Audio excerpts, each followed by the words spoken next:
Assalamualaikum warahmatullahi wabarakatuh. Kembali lagi di channel Pena Mahabbah. Pada kali ini kita akan mengisahkan kisah sahabat Nabi Hamzah bin Abdul Muttalib, pemimpin para syuhada. Pada suatu hari, Hamzah bin Abdul Muttalib keluar dari rumahnya sambil membawa busur dan anak panah untuk berburu. Sejak muda, paman Rasulullah memang hobinya dan gemar berburu binatang. Setelah hampir seharian menghabiskan waktunya di tempat perburuan tanpa mendapatkan hasil, ia pun beranjak pulang. Sebelum ke rumahnya, ia lebih dulu mampir di Ka'bah untuk melakukan tawaf.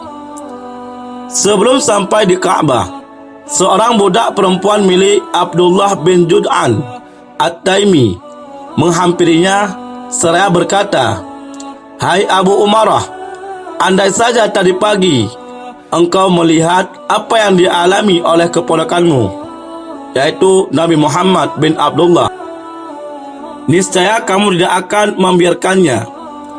Ketahuilah bahwa Abu Jahal bin Hisham telah memaki dan menyakiti keponakanmu itu, hingga akhirnya ia pun mengalami luka-luka di sekujur tubuhnya."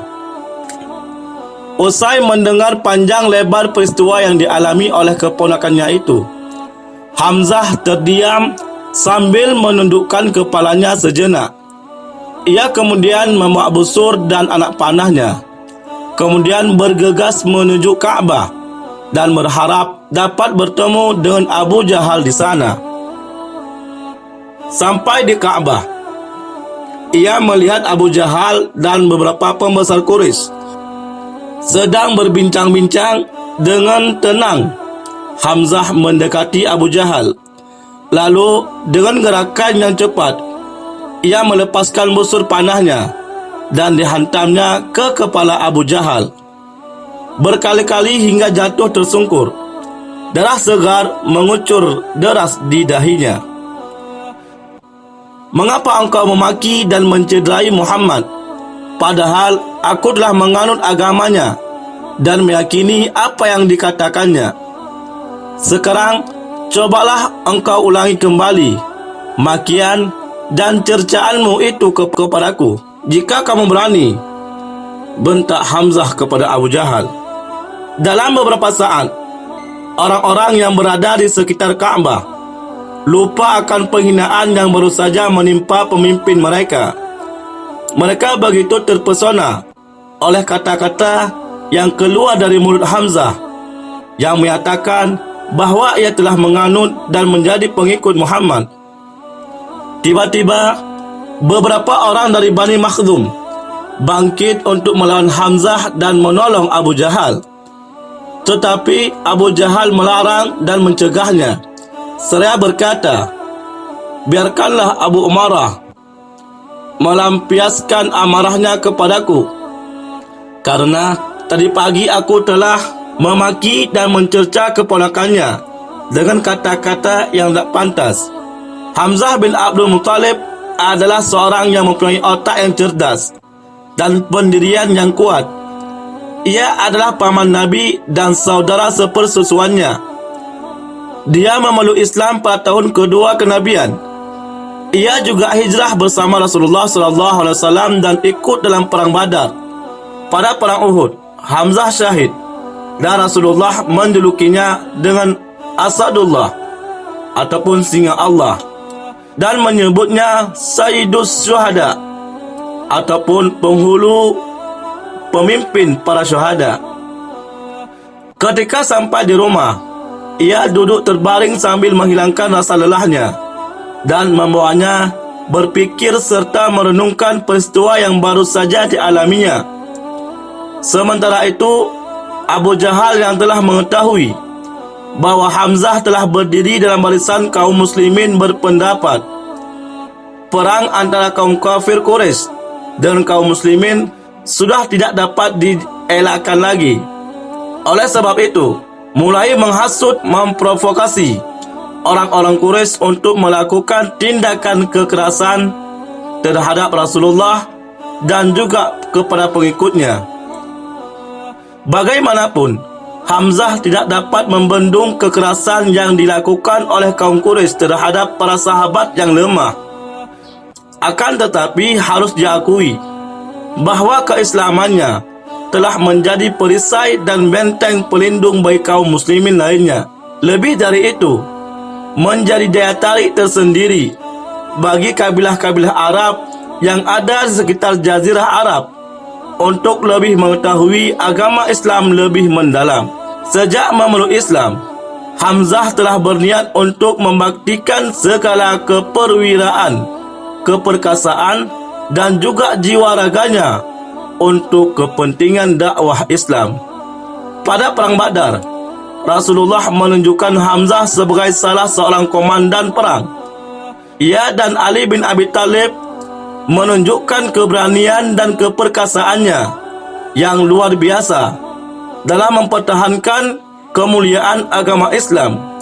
Akhirnya, kaum muslimin berhasil memenangkan perang tersebut secara gilang gemilang. Kaum kafir Quraisy tidak mau menelan kekalahan begitu saja. Mereka memulai mempersiapkan diri dan menghimpun segala kekuatan untuk menuntut balas. Akhirnya, tibalah saatnya perang Uhud, di mana kaum kafir Quraisy disertai beberapa kafilah Arab bersekutu untuk menghancurkan kaum muslimin. Sasaran utama perang itu adalah Rasulullah dan Hamzah bin Abdul Muttalib. Namun, seorang budak bernama Wahsy bin Harbi diperintahkan oleh Hindun binti Utbah, istri Abu Sufyan bin Harbi, untuk membunuh Hamzah. Wahsy dijanjikan akan dimerdekakan dan mendapatkan imbalan yang besar jika berhasil menunaikan tugasnya. Akhirnya, setelah terus-menerus mengintai Hamzah, Wahsy melempar tombak dari belakang yang akhirnya mengenai pinggang bagian bawah Hamzah hingga tembus ke bagian muka di antara dua pahanya. Tak lama kemudian, Hamzah wafat sebagai syahid. Usai sudah peperangan, Rasulullah dan para sahabatnya bersama-sama memeriksa jasad dan tubuh para syuhada yang gugur. Sejenak beliau berhenti, menyaksikan dan membisu seraya air mata menetes di kedua belah pipinya. Tidak sedikit pun terlintas di benak beliau bahawa moral bangsa Arab telah merosot sedemikian rupa hingga dengan teganya berbuat keji dan kejam terhadap jasad Hamzah. Dengan keji, mereka telah merusak jasad dan merobek dada Hamzah dan mengambil hatinya. Kemudian Rasulullah mendekati jasad Sayyidina Hamzah bin Abdul Muttalib, sehingga Allah seraya berkata, "Tak pernah aku menderita sebagaimana yang kurasakan saat ini, dan tidak ada suasana apapun yang lebih menyakitkan dariku daripada suasana sekarang ini." Setelah itu, Rasulullah dan kaum muslimin menyalatkan jenazah Hamzah dan para syuhada lainnya satu persatu. Ibnu Atsir dalam kitab Usud Al-Ghabah mengatakan, dalam perang Uhud, Hamzah berhasil membunuh 31 orang kafir Quraisy. Sampai pada saat itu ia tergelincir sehingga terjatuh ke belakang dan tersikaplah baju besinya. Dan pada saat itulah ia langsung ditombak dan dirobek perutnya. Lalu hatinya dikeluarkan oleh Hindun, kemudian dikunyahnya. Namun Hindun memuntahkannya kembali karena bisa menelannya. Ketika Rasulullah SAW melihat keadaan tubuh pamannya, Hamzah bin Abdul Muttalib, beliau sangat marah dan Allah menurunkan firman-Nya, "Dan jika kamu memberikan balasan, maka balaslah dengan balasan yang sama dengan siksaan yang ditimpakan kepadamu. Akan tetapi, jika kamu bersabar, sesungguhnya itulah yang lebih baik dari orang-orang yang bersabar." Quran Surat An-Nahl ayat 126. Diriwayatkan oleh Ibnu Ishaq sirahnya bahawa Umayyah bin Khalaf bertanya pada Abdurrahman bin Auf, Siapakah salah seorang pasukan kalian yang dadanya dihiasi dengan bulu-bulu itu? Dia adalah Hamzah bin Abdul Muttalib, jawab Abdurrahman bin Auf. Dialah yang membuat kekalahan kepada kami, ujar Khalaf. Abdurrahman bin Auf menyebutkan bahawa ketika perang Badar, Hamzah berperang di samping Rasulullah, dan diriwayatkan pula dari Jabir bahawa ketika Rasulullah melihat Hamzah terbunuh, maka Rasulullah pun menangis. Begitulah kisah Hamzah bin Abdul Muttalib. Wallahu a'lam bishawab. Wassalamualaikum warahmatullahi wabarakatuh.